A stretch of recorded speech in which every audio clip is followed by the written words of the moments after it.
Hi guys, അപ്പോൾ നമുക്കൊരു chicken fried rice ഉണ്ടാക്കിയാലോ. അപ്പോൾ ആദ്യം തന്നെ കുരുമുളകും ഉപ്പും ഇട്ടിട്ട് നമ്മുടെ ചിക്കൻ ഒന്ന് വേവിക്കാൻ വെച്ചിട്ടുണ്ട് കേട്ടോ. ഇനി നമുക്ക് ചോറ് വേവിക്കണം. അപ്പോൾ ചോറ് ഇതാ വേവിക്കാൻ വെച്ചിട്ടുണ്ട്. നമുക്ക് വെജിറ്റബിൾസ് ഒക്കെ കട്ട് ചെയ്ത് വെച്ചിട്ട് ഇനി നമുക്ക് മുട്ട ചിക്കനും ചിക്കൻ എടുക്കണം കേട്ടോ. അങ്ങനെ ചിക്കൻ അതാ പിച്ചി വെച്ചിട്ടുണ്ട്, മുട്ട അതാ ചിക്കാൻ വെച്ചിട്ടുണ്ട് കേട്ടോ.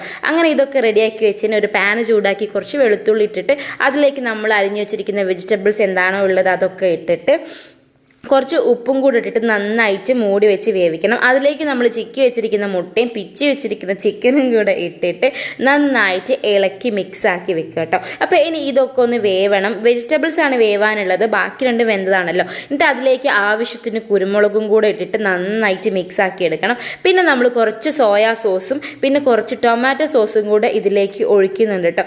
എന്നിട്ട് പിന്നെയും നന്നായിട്ട് മിക്സ് ആക്കി വെച്ചിട്ട് കുറച്ച് മല്ലിയില ഞാൻ ഇട്ട് കൊടുക്കുന്നുണ്ട്. എന്നിട്ട് ഇതിലേക്ക് ചോറും കൂടെ ഇട്ടാൽ നമ്മുടെ ഫ്രൈഡ് റൈസ് ഇവിടെ റെഡിയാണ്. നിങ്ങളൊന്ന് ട്രൈ ചെയ്യൂ.